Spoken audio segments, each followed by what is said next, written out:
The term Celtic Rite is applied to the various liturgical rites used in Celtic Christianity in Britain, Ireland and Brittany, and the monasteries founded by St. Columbanus and Saint Catald in France, Germany, Switzerland, and Italy during the early Middle Ages. The term does not imply homogeneity. The evidence, scanty and fragmentary as it is in favour of considerable diversity.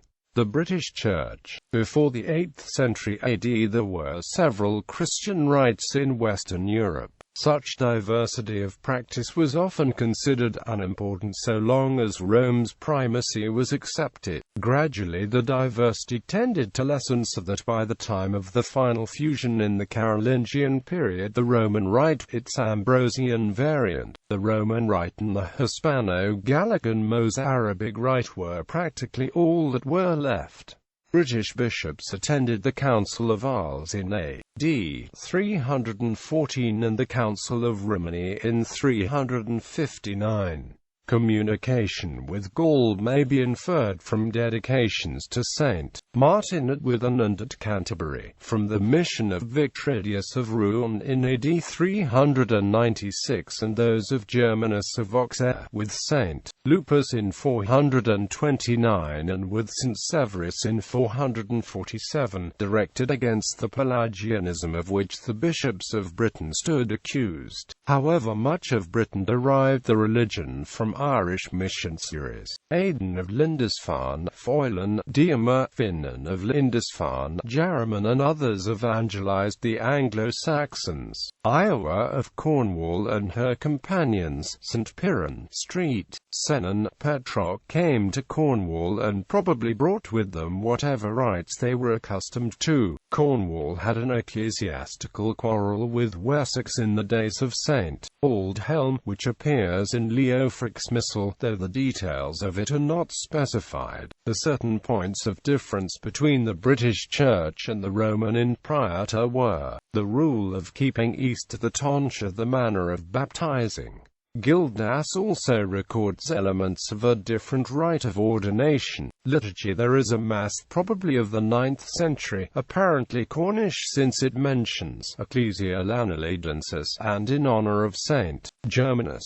It is quite Roman in type, probably written after that part of Cornwall had come under Saxon influence, but with a unique proper preface. The manuscript also contains glosses, held by Professor Loath to be Welsh but possibly Cornish or Breton. There is little other evidence as to what liturgy was in use. Anglicans of the 19th century such as Sir William Palmer in his Origines Liturgicae and the Bishop of Chichester in his Story of the English Prayer Book proposed that Irenaeus, a disciple of St. Polycarp, the disciple of St. John the Divine, brought the Ephesian Rite to Provence, whence it spread through Gaul to Britain and became the foundation of the Sarum Rite. The Ephesian origin of the Gallican Rite rested first upon a statement of Colman of Lindisfarne in 664 at the Synod of Whitby respecting the origin of Easter, and second upon an 8th century Irish writer who derived the divine office from Alexandria. Archbishop Nuttall also asserted the Eastern origin of the Irish Rite. The Catholic Encyclopedia disagreed, asserting that the Sarum Rite is merely a local variety of the Roman, and that the influence of the Gallican Rite upon it is no greater than upon any other Roman variety.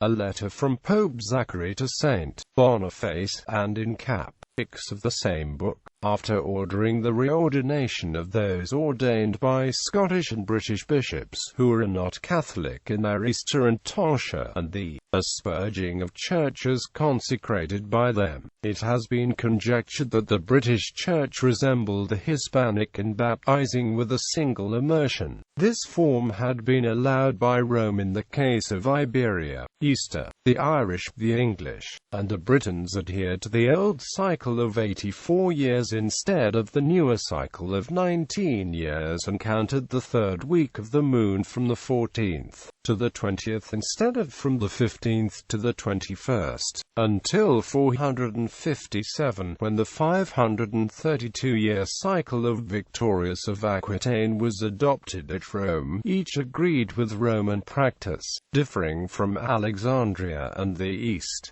In 525 Rome altered its rule again to the 19-year cycle of Dionysius Exiguus to conform to Eastern usage. Colman at the Synod of Whitby may have had the quartodeciman controversy in mind when he claimed an Ephesian origin for the Irish calculations of Easter. St. Wilfrid answered that according to the quartodeciman rule Easter might be kept on any day of the week, whereas the Irish and those they had evangelized kept it on Sunday only. St. Aldhelm in his letter to King Gerontius of Dumnonia also seems to charge the Cornish with quartodecimanism. The Easter question was eventually settled at various times in different places.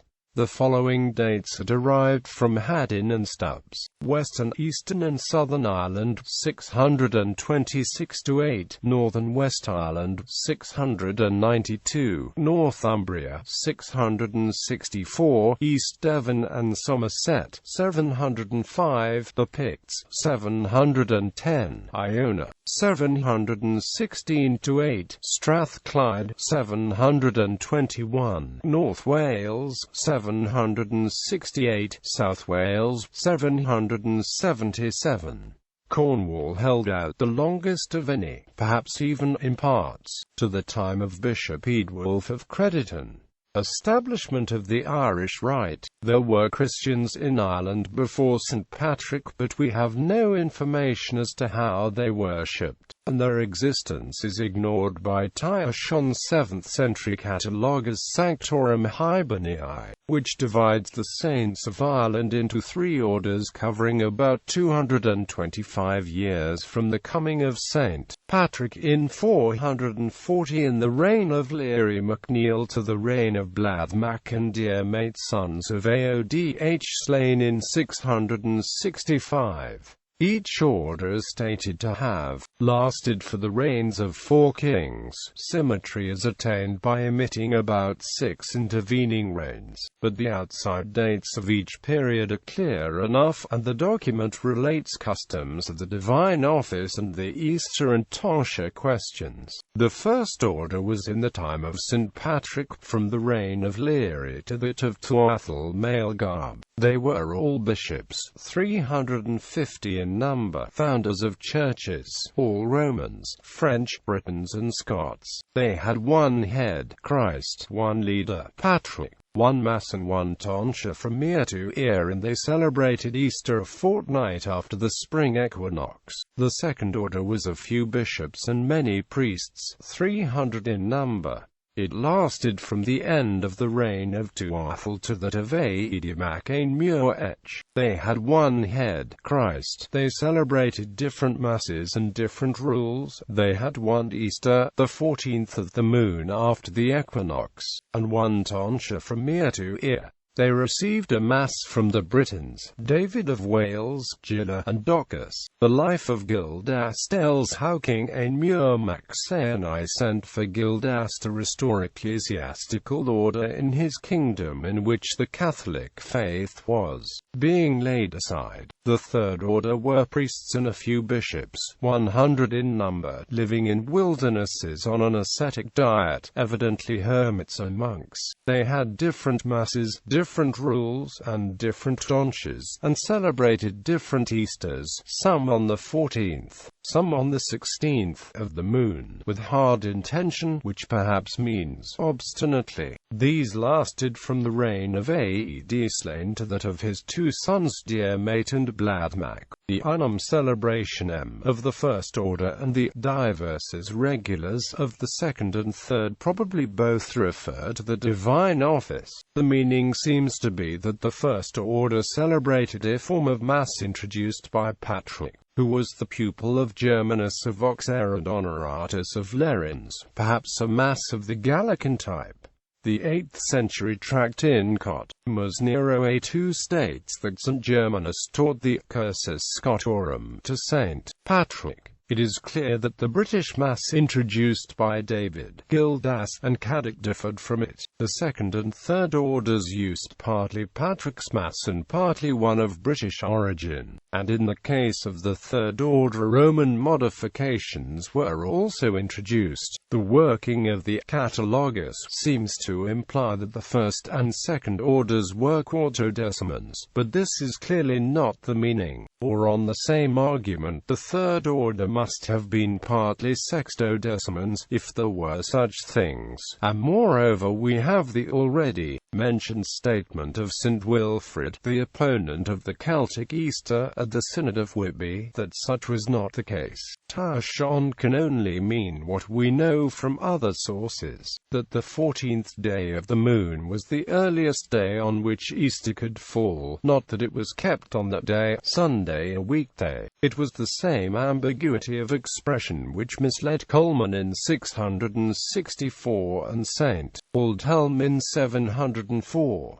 The first and second orders used the Celtic tonsure, and it seems that the Roman coronal tonsure came partly into use during the period of the third order. After that we have an obscure period, during which the Roman Easter, which had been accepted in South Ireland in 626–28, became universal, being accepted by North Ireland in 692, and it seems probable that a Mass on the model of the Karlsruhe and Piacenza fragments and the Stowe and Bobbio missals, a Roman canon with some features of a non-Roman type, came into general use. It was not until the 12th century that the separate Irish rite, which, according to Gilbert, Bishop of Limerick, was in use in nearly all Ireland, was abolished. St. Malachy, Bishop of Armagh, began the campaign against it, and at the Synod of Cashel in 1172, a Roman rite juxtaquod Anglicana observit ecclesia was finally substituted.